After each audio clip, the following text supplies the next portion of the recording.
Hello and welcome. We are almost at the last leg of our course on Nanobiophotonics, and today we start a new module, module number 8, which talks of quantum biophotonics. So, what exactly is quantum biophotonics and why are we suddenly bringing in quantum into the realm of biophotonics as if it was not complicated enough or as if it has not borrowed enough ideas from different fields. So, quantum biophotonics simply means that we utilizes quantum technologies for biophotonic application. Biophotonic application you already know, interaction of light with biological material for either disease detection and or disease therapy, disease cure. So, what is the quantum part associated with it? Quantum part means we utilizes quantum technologies into biophotonics. What is quantum technology? Well, quantum technology are those technology that follows the principle of quantum mechanics. We discussed a little bit about quantum mechanics in the beginning. Biology student, do not switch it off. I am not going to discuss quantum mechanics in detail. There is a separate NPTEL course specifically for quantum mechanics, but you need to understand, irrespective of whatever your background is, that quantum mechanics is one of the greatest theory that humankind has ever developed. It is the most experimentally proved theory. Quantum mechanics is a theory, it has to be based on certain proof, certain experimental proof, and of all the theories that human beings have developed, from Pythagoras theorem to Maxwell's equations, laws of electromagnetism to Ohm's law, whatever you say, the most proved theory in a variety of states, in a variety of experiments all over the world, the most proved theory arguably could be considered as the quantum mechanics, and we see quantum mechanics manifesting, its properties are manifesting the more and more we go into nanoscale level. Now, herein lies a fundamental debate that exists between physics and biology. From after the World War II or from 1930s onwards, so 1901, 1902, quantum mechanics was first developed by Max Planck, you know it, Einstein came in and all of those luminaries, all of those giants of physics started working on it, and physics simply took a proverbial or literal quantum leap and went to a completely new field. From classical mechanics, Newtonian mechanics, this was quantum mechanics, and so on and so forth. We were able to describe the motion of electrons, we were able to understand the atom, and then we were utilizing the energies of atom in making nuclear power plant or nuclear weapons, depending on your choice, and it got manifested tremendously. So, whatever physics these days you see or you want or you utilize, and its manifestation, for example, electronics is a manifestation of the physics. Your smartphone utilizes quantum mechanics because your smartphone uses this silicon chip, the semiconductor chip, and the proper utilization of silicon chips as a nanoscale level has to have some amount of quantum technology, has to have some amount of quantum mechanics associated with it. So, even if you do not know, if you are using a nanotechnology based equipment, which is these days any electronic equipment, smartphone, smart TV, smart watch, what not, everything utilizes some amount of quantum mechanical properties or quantum technologies. More and more quantum communication is going on, entangled photon is going on, squeezed light are going on. These are different fields of quantum technologies that are changing the game, changing the nature of human civilization, so on and so forth. Laser is utilized everywhere else. So many different things, from discotheques to laser surgery, as we have seen, and that is basically a quantum phenomena. Laser by definition is a quantum phenomena. While this advancement in biology, this advancement in physics and vis-a-vis its application of physics, i.e. engineering, electronics, computer science, mechanical, etc. were going on, biology was not sitting idle. Biology was also growing leaps and bounds, but in a completely different direction. Biology was working on central dogma, DNA has come up just in 1950s, and then they have started understanding the gene, the genetic material, the mysteries of the cells opened up, so on and so forth. We were able to understand how the DNA converts into RNA, and RNA creates protein. If you can control protein, what is the basic of cancer? Human Genome Project came up, so on and so forth.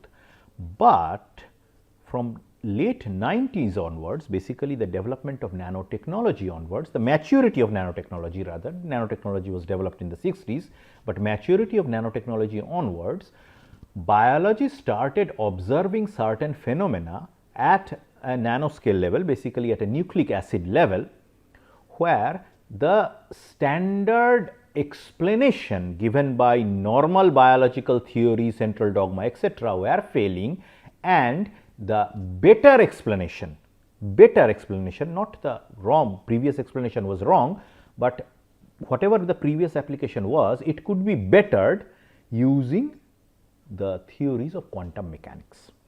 So, therein started this debate between physicists and biologists. Biologists started saying that quantum mechanics belong to physics or belong to even chemistry department. We have made our own parallel path where we developed central dogma and whatnot.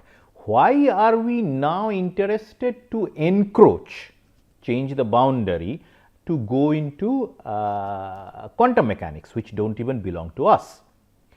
Physics people, on the other hand, were of the opinion that we have to, theory of relativity, theory of quantum mechanics do not matches the way the universe reacts, massive celestial bodies, stars and galaxies work in a different way. Atoms and nucleus and electron subatomic particles work in a completely different way. We have far more important work to do. We have to combine, come up with one universal theory of everything that takes care of the scale from massive black holes, galaxies to electrons, protons and neutrons. We don't have time to go into biology, and this debate is still going on. It is completely your option to choose which way you belong. But then there was a group of people, both from physics and biology, who said that if the explanation is better, if you can understand something by applying quantum mechanics, or even without applying quantum mechanics, if we simply apply the technology, because the more smaller you go, nanoscale level, atomic scale level, the bulk properties do not work as such. The bulk properties of the material do not work, and the property of the material at a nanoscale level is tremendously different from its bulk counterpart. This difference in property has to be explained from a quantum mechanics point of view. Think about it. A DNA is made up of only 4 bases. The DNA combines and manifests itself and to produce a whole different and complicated organism such as yourself. So, from a massive level, that is the organism itself, to the nanoscale level, the properties are significantly different. And if we want to further go below at an atomic level or a molecular level of individual genes, individual DNAs, then we already have a theory that describes the motions of molecules, that describes the properties of atoms, all of that. Why don't we utilize it? A debate is still going on. Someone thinks, a group of people thinks that it is useless, biology and physics should be separate. Some people think it should be combined. And then there are the middle ground people who said that even if we don't understand quantum mechanics, try to utilize it. So many people these days use mobile phones. Yeah, you have seen mobile phone in the hand of every single person that you more or less come across in your day-to-day life. How many of them actually understand the complete technology behind mobile phone? How is a mobile phone connected with satellite, and how is a mobile phone without any wires is able to make you talk with the other person, right? Knowledge has never prevented somebody from utilizing it. So, there is another argument that even if we do not understand quantum mechanics, why don't we utilize its properties nonetheless? People use computers without knowing anything much about algorithm or how the CPU the ALU, arithmetic logic unit, the central processing unit works. People use mobile phones, people watches TV all the time. They do not know, very few people have an understanding of how exactly a television system works, the picture tube and whatnot, how exactly works, but that has not prevented them from utilizing television, utilizing mobile phone. So, same here, we utilize quantum properties, we utilize quantum mechanics theories to understand biology, to try to find out the defects, try to sense something, try to image something using quantum mechanical properties. So, to give you a nutshell, what exactly is quantum biophotonics? What exactly is quantum biology, or what exactly is quantum photonics, for example, is simply this. Most photonics applications utilizes Maxwell's laws of electromagnetism. But then comes nanophotonics. Nanophotonics is the one where simple Maxwell's equations are not enough. There, in order to fully understand the nanophotonic part, you have to use Schrödinger wave equation as well. Schrödinger wave equation plus electromagnetism, combine them together, you get nanophotonics. Schrödinger wave equation, Maxwell's laws of electromagnetism, central dogma, combine them together, you get nanobiophotonic's. Simple explanation. Okay. So, today we are going to learn, there are several quantum technologies, squeeze light, slow light, entanglement, communication, etc.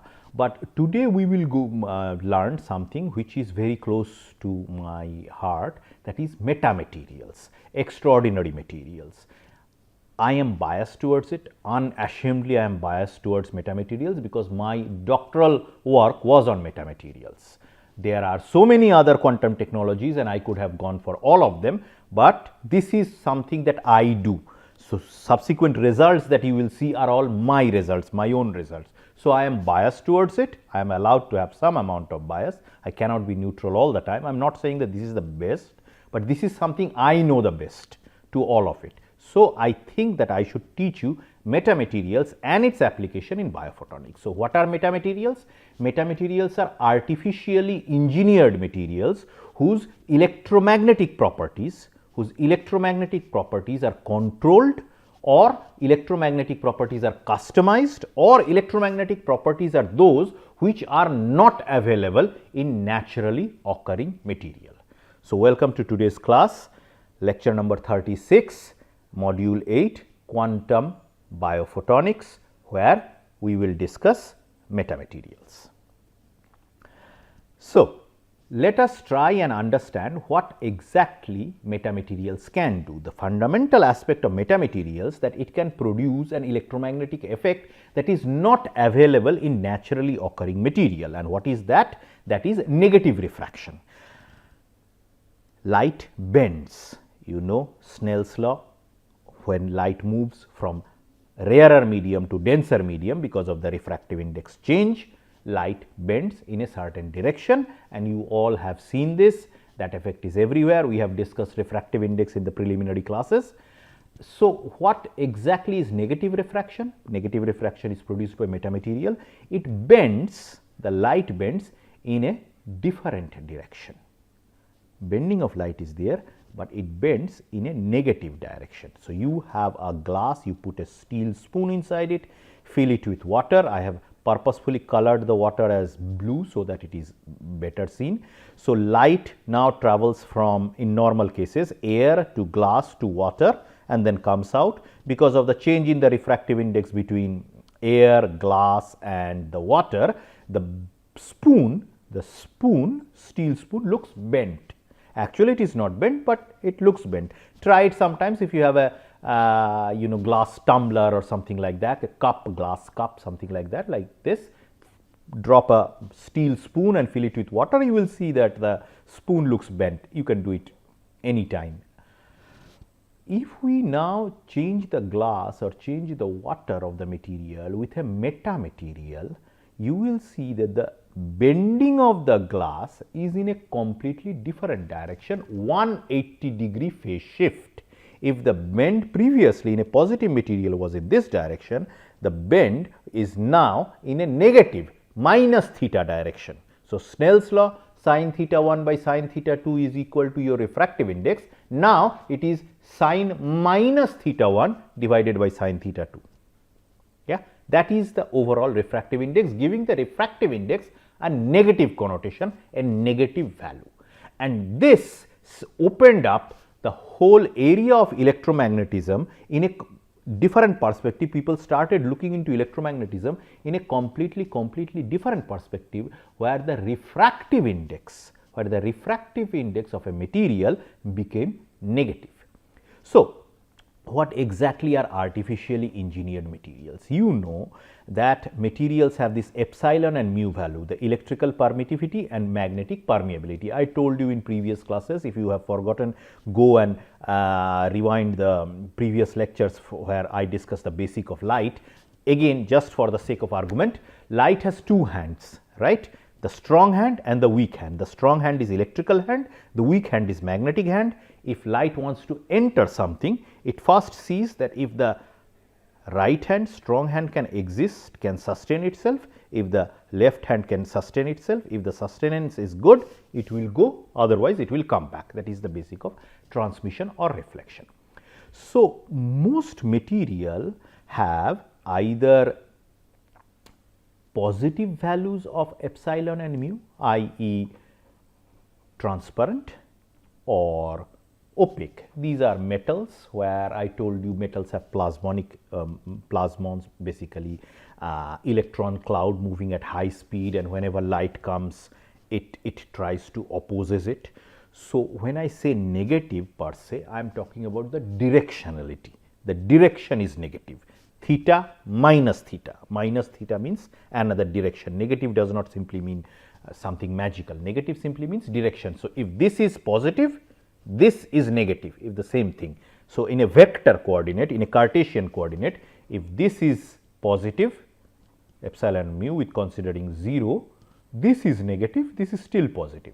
Metals have this property in which their epsilon, their electrical permittivity is negative, i.e. whenever light comes in a particular direction, the electron cloud goes in an opposite direction to prevent it from going. So, the direction of the electric field from this electron cloud is anti-parallel, is therefore negative to the direction of the incoming light, to the direction of the electric field of the incoming light, or at least a component of the electric field of the incoming light. There are certain magnetic materials, ferromagnetic, anti-ferromagnetic, probably you have heard, where if the magnetic field is in a particular direction, if the magnetic field is in this direction, the domains that is formed inside the material is in opposite direction. The direction of the field, the wave vector, the Poynting vector is in a different direction. So, anti-parallel to one another. This is parallel, this is anti-parallel, the direction is separate. Now, all these three exist in nature. You have metals, you have glasses, you have magnets, all of these things exist in nature. Though it is electromagnetically allowed, but to the best of our knowledge, we have found thus far no material which can simultaneously at the same frequency range shows negative direction for both electric and magnetic field simultaneously. Yeah, metals shows negative epsilon, negative towards electric field. For magnetic field, they are positive.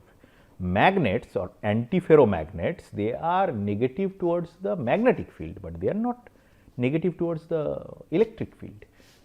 In nature, there is no such thing that shows simultaneous value of negative epsilon and negative mu. Remember, this is 0. So, Cartesian coordinate, if this is 0, this is negative, this is positive, this is positive, this is negative. Nothing in nature exists that falls in this particular quadrant.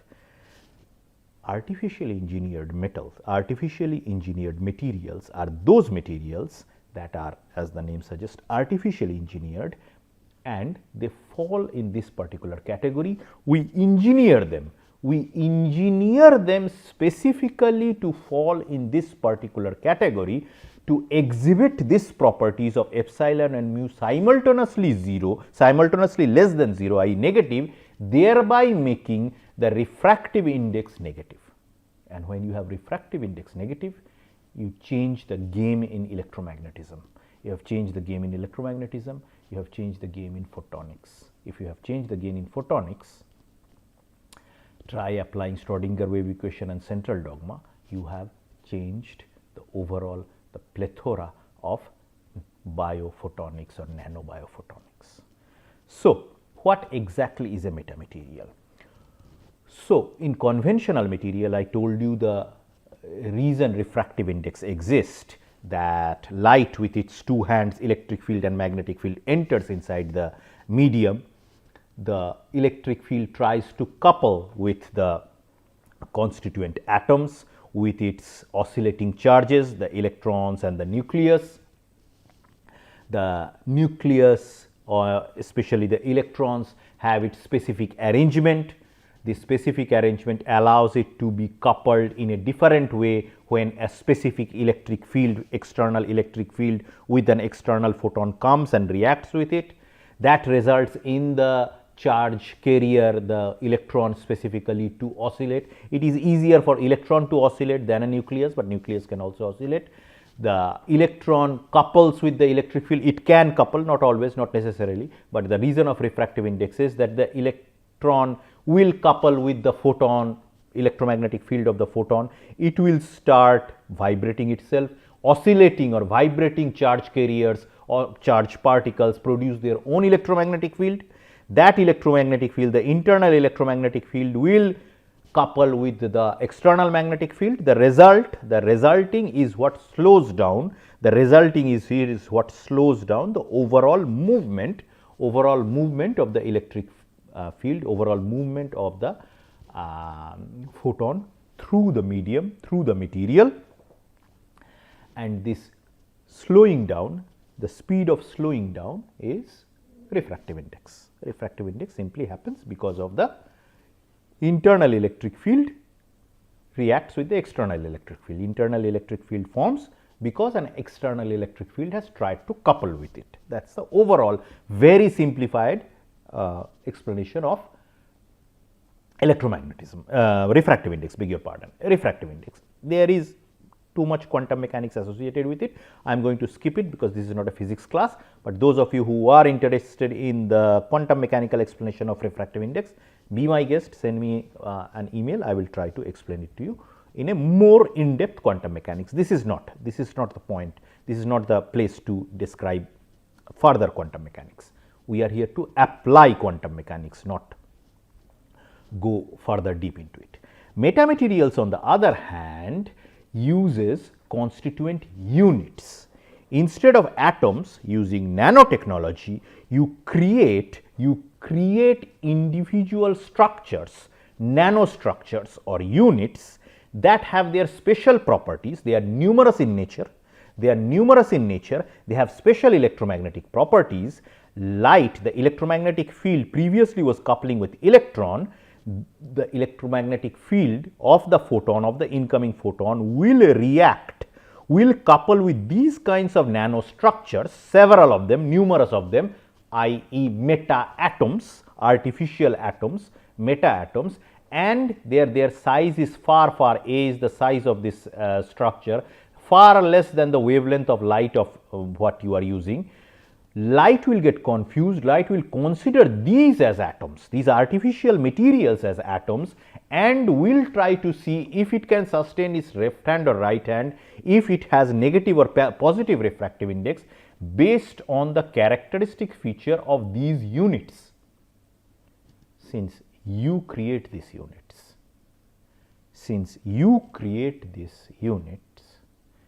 you determine the property of the light interacting with it.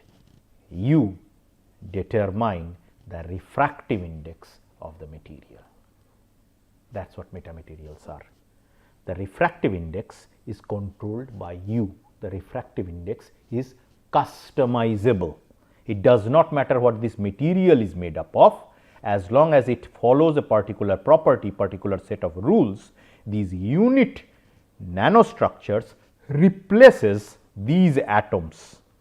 Of course, they contain their own atom, but light is not bothered with it. Light will consider these as atoms because its size is far greater than the size of this, far greater than the size. They are numerous, they are atomic scale, molecular scale. You send light through them, light will consider them to be atom, does not decides to go further deep, consider these to be atoms, derive its property, tries to couple with them. Depending on whether it is successful or not, it will be behaving in a particular manner. So, if it behaves in this particular manner, you can not only slow down, but do the opposite, accelerate. The group velocity can simply accelerate. Perhaps think about it. You know about group velocity or phase velocity. We have discussed this. The phase velocity can go somewhere else, but the group velocity is something else. Can the group velocity accelerate? Or forget about acceleration or slowing down of light. You can simply change the phase or the direction of the light in which it is supposed to propagate. The pointing vector can point at a different direction. So, how do we do this? What are the special units? So, these special units are called split ring resonators, SRR. The split ring resonators act as an LC circuit. What is an LC circuit? L is an inductor, C is a capacitor. Medical students, stay with me. Capacitor is just two parallel metal plates. Light cannot, charge cannot pass through them. They will simply store charge. Capacitor store charges. And inductor is basically a coil. Inductor is basically a coil. So, they are the equivalent. They are usually metallic. Dielectric is also present, but for the time being, consider this split ring resonator. They are called a ring split ring because this portion is splitted. This portion is broken down. So, it is kind of a squarish U-shaped structure. It has a width, it has a distance, and it has an L, which is the length, and it acts as a capacitor inductor circuit. It is simply electrical engineering. Capacitor inductor circuit. This part acts as an inductor, coiled. This part, this gap, this split acts as a capacitor. Whenever you shine polarized light onto it with an electric field across the gap, it is the property that when you have an electric field across the capacitor, the capacitor will store charge. The capacitor will store the electromagnetic field, capacitor will store the electromagnetic charge, and because this is a conducting part, a circulating current will flow. Yeah, you have a conductor, you have put electric field across it, there will be charge accumulating, and this charge will discharge through this circuit, through this particular circuit. So, if you have a circuit like this, if you have a capacitor like this, so it is like this, you have an electric field across it, there will be a circulating electric field. If there is a circulating electric field, by Lenz's law, we know there will be an antiparallel magnetic field. Yes, there will be an antiparallel magnetic field. If electric field is in this direction, you know about this law, right? If electric field is in this direction, there will be a orthogonal magnetic field. So, this circulating electric field on plane will have an orthogonal magnetic field. This magnetic field is antiparallel to the direction, or at least few components of it are antiparallel to the direction of the incoming light. I told you if the direction is antiparallel, it is considered negative. So, you get something which we call as LC peak. This LC peak is this antiparallel magnetic peak, the antiparallel magnetic peak, that is simply because of the structure of this unit. And the antiparallel magnetic field is given by us, beg your pardon. Let us go slightly a step back. I will give you the formula, but in a moment. What happens when you remove the electric field across the capacitor, across the gap, and put it along the circuit. If there is an electric field perpendicular to the gap, not across it, there is no charge and discharge. The current will not flow. There will be simply no circulating current and thereby a parallel anti-parallel magnetic field. So, by changing the direction of the electric field, you can change the LC peak, the anti-parallel magnetic field, the presence or absence. These two peaks are plasma peaks, which are, these are metals. When light goes, you know, the electron will try to screen it. But this is unique. This LC peak is because of the structure. The plasma peak is because of the material. There is a difference. Any material, any metal will show the plasma peak, but this LC peak will be because it is in a unique U-type shape. It is in a unique U-type shape, and the wavelength lambda LC is given by this particular formula, where L is this length, W and D are width and this gap, and epsilon C is the epsilon of the surrounding substrate, not of this metal. Meaning what? Meaning, try to understand this, you have created a magnetic response using a non-magnet. You have created a magnetic response using a material which is not magnet, where the material property does not matters. What matters is the size and shape. Omega d, W, D and L are length, breadth and height. Yes, thickness, gap, etc. are this. So, using nanotechnology, if you reduce this to few nanometer scale, 10 nanometer, 100 nanometer, 20 nanometer, you have a lambda LC at a frequency of your choice. At a frequency of your choice, it depends on the shape and the size, on the geometry of the material, rather than the property of the material. So, this is something fascinating, and yes, LC circuits have had existed for a long time. Nanotechnology made this omega d and L at a nanoscale level. LC circuits have existed at a long time, but nanotechnology has made an LC circuit in a molecular scale level, in an atomic scale level, in a nanometer angstrom scale level. So, the properties here, the magnetic property which were previously not done like this, were being achieved, were seen to be possible. So, this was first time in, I think, 1998, University of California, St. Davis and Duke University, where they actually figured out 2002, beg your pardon, 2002, they figured out that the real part of the refractive index, these are experimental data, please go and read this paper. Experimentally, the refractive index, this is the refractive index and this is the 0th value, has actually gone negative, experimentally proved refractive index. So, see, they have these metal hoops and plane line going through it. When light passes through it, the structure rather than the material, this is copper, copper is not magnetic, this is copper on ceramic plates. They were bending the light in a wrong direction.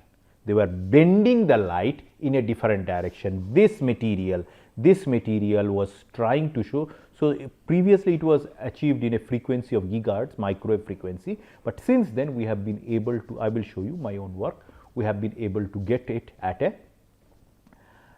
visible frequency range, So, you can customize, you can make these materials that will bend light, because of its unique refractive index, because you have created it. You have created LC circuits at an atomic scale level, at a molecular scale level, at a nanoscale level, that produces individual localized magnetic field.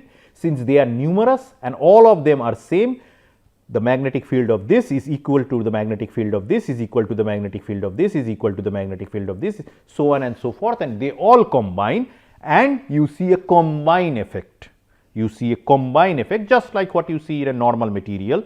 Individual oscillation of electrons provides a proper refractive index. It is the same thing, simply you have created your own atoms. You have created your own atoms. What is inside the atom? Light does not care about it. Diffraction limit and what not. Light does not need to go inside. Light is happy with this. So, that is negative refractive index. Why metamaterial? Why do we need it? So, from a physics point of view, think about it, how many things will change if your refractive index, any law that has refractive index associated with it, which is almost several, will have a negative sign associated with it. Snell's law will be reversed, Doppler's law effect is reversed, Cherenkov radiation, this is usually present in nuclear power plants, nuclear reactors. All electromagnetic theories will be affected. From an engineering point of view, we can have perfect lens, we can have trapping of light waves, cloaking devices, you can make materials invisible. You have probably seen it in movies, several military war films, war movies are quite common. Harry Potter has shown that. Predator, if you have seen, alien comes and hunt human beings. Predator, it's available in I think Netflix. Go and watch it, one of my favorite science fiction movies. Predator becomes invisible. So, cloaking devices we can create. What we are interested in the biophotonic application is utilize it for optical biosensing. How do you fabricate? This is something I fabricated it. I probably have shown you. I took a piece of silicon, covered it with different types of photoresist or electron beam resist. They are photo or electron sensitive material. I make a CAD like tool and ask the electron to break the bonds of the photoresist here, electron beam resist here, not here. The broken parts are eaten away, are developed, methyl isobutyl ketone, they develop it like that. I cover the entire thing with gold, the metal which is also non-magnetic, covered it with gold. Gold falls into the trench, the hole, some part stays on top, and when I put it in so called warm acetone as a lift off, the entire thing washes away, leaving little bit of gold which was directly sticking with silicon intact, which was sticking via the photoresist or electron beam resist is removed. So, these are some of my split ring resonators that I myself long time ago fabricated. This is the scale. So, you can understand if this is 500 nanometer, this entire white line is 500 nanometer, tell me how small these material, these split ring resonators are. And they showed me, depending on whether I have put the electric field in this particular direction or the electric field in this particular direction, the presence and absence of an LC peak. There is something significant about the wavelength that I have used. Try to figure out why I have tried to put it in between 1300 to 1400 wavelength. This peak is always present. So, this was some of the test cases of metamaterials that we utilize. And finally, I told you that I can change the refractive index, meaning how much material will reflect, what it will reflect depending on the size, basically structural color because color is the wavelength that it is reflecting, color at the end of the day wavelength, right. So, lambda LC I told you depends on size, not on the material properties. I utilize aluminum simply because it was cheaper and easier to use. Put their size, the omega, d and L, their geometries using nanotechnology in such a small level. What color is aluminum? Aluminum metal, what color is it? Is white, right? In quantum mechanics, when you confine them, when you go into a nanoscale level, the bulk properties are different than the nanoscale properties. Example which I did, this. These are some of the smallest materials and they start showing LC peak at visible frequency. Visible frequency can be shown by this graph, or why show it by graph? See it from your own eyes. This is what I called as a rainbow magnetism. All are made up of aluminium. Aluminium is white, right? But I have created their structure in such a way, in a quantum mechanical way, that they show these individual colors, and this color is because of the size, the geometry of the constituent element rather than the property, rather than the material property of the constituent element. This is what you can do, this is what we were able to do. These are magnetic responses, colored based magnetic responses, lambda based magnetic responses at visible frequencies. At visible frequencies, how high does your magnetic resonance go? Mine goes at these frequencies, you can see them, you can see the magnetic resonance. The color of aluminium is now changed to this particular color, anything that you want, basically any color you want, because of the size. Think from a structural color point of view, think what it will do to textiles, displays, what not. It is not based on any chemical reaction, no dye is combining with some cotton fabric and creating a particular color. It is because of the structure that it is reflecting a specific light. Will it fade? Your clothes, the color of your clothes fade when you put it in the sun for a long period of time, or when you keep it with you for a long period of time. The color of your clothes fade, right? Your garments fade. Will it fade? It is because of the structure. So anyways, I think these are the basic concept of metamaterials. I will discuss some more topics in the coming class. So this is the references. Please, if you have time, go through it. This was my doctoral thesis, and I'll see you in next class. Thank you very much.